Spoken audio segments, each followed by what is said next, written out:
Are you constantly putting out fires right now? Someone on your team is not following through, another needs direction, and you're stuck again trying to get more from your team.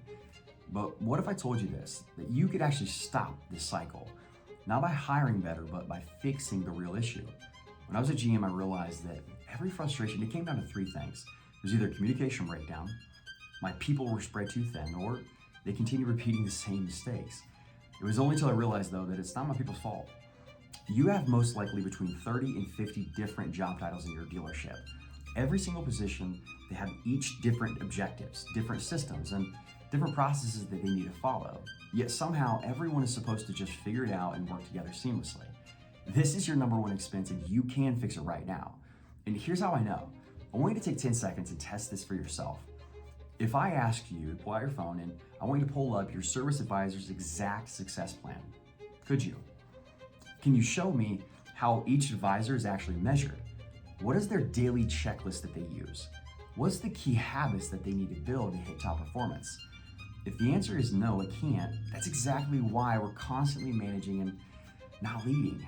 But this is why you're also constantly frustrated and disappointed with your team. This is what we fix. Imagine being able to hire someone new. All you had to do was click a button, select their position, and boom, they're launched. They're guided, auto-reminded, and you get to see real-time progress without having to chase managers down to get updates.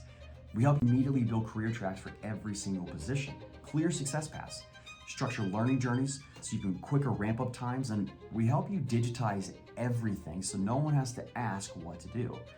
This is your operating system, both on mobile and desktop, and we even connect all your systems so you can get to them from the same platform.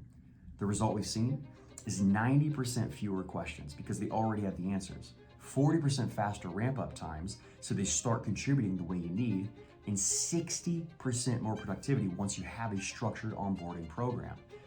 But this is really why we recommend you taking this seriously for yourself personally. There's a study that showed 41% of GMs were fired for failing to implement a solid workforce structure. 68% of GMs today say that they lack cross-department data with all positions' performance. You're fighting an uphill battle. Use the resource that I gave you. I want you to score out what your current success planning is positioned at, and if it's below 70, you're losing money and you're dealing with avoidable frustrations. But if it's below 50, this is vital for you to fix. If you want to stop the cycle, we can help you fix this right now. Reach out, let us know, and as always, go get it.